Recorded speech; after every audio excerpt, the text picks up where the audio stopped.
El pilot va vestit amb un vestit de color blanc i ample, amb botons negres i un petit barret de color negre.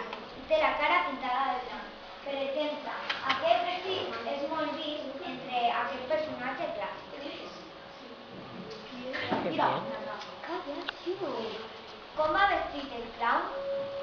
El clown va vestit amb un vestit de color vermell. Al joc amb els sabatons i la cara plena de maquillatge. Porta un nas vermell i quasi sempre porta un vestit de ratlles. Ahí no lo pone. ¿Qué es un gat? Marina. Son 3 tipos de payasos. Leila. Son tipos de payasos. ¿Qué es eso? ¿Tú has dicho eso? Son diferentes payasos. Un gag es una explicació que es transmet a través d'imatges. Muy bien. Com es transmet un gag? A través de imatges. A través d'imatges.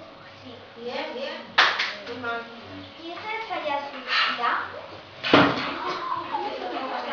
El clown,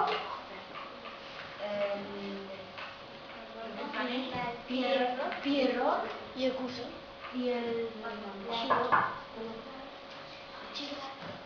Chiripa. Álvaro. Darlequín. Sí. Es Chiripa. ¿Los payasos son iguals? No. Ingrid, no. Com va vestit el primer? En blanco y negro. Bien. Karin.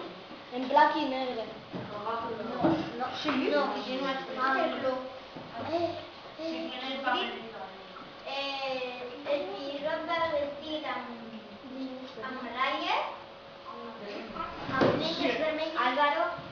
Un vestit ample Y blanc. y botons negres y la Blanc y otra. I se les ha faltat una cosa. Blanco. Y blanco. El barret de... Mira, que tiene la cara pintada. El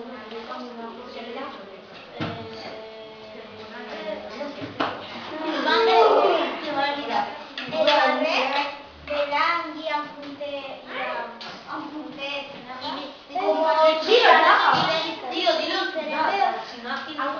bonic blanc i ample. Pero que no sabe.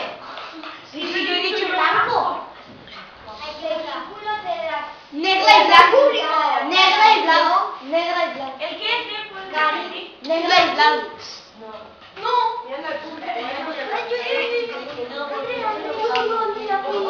Blanco. Y he dicho blanco yo. Pero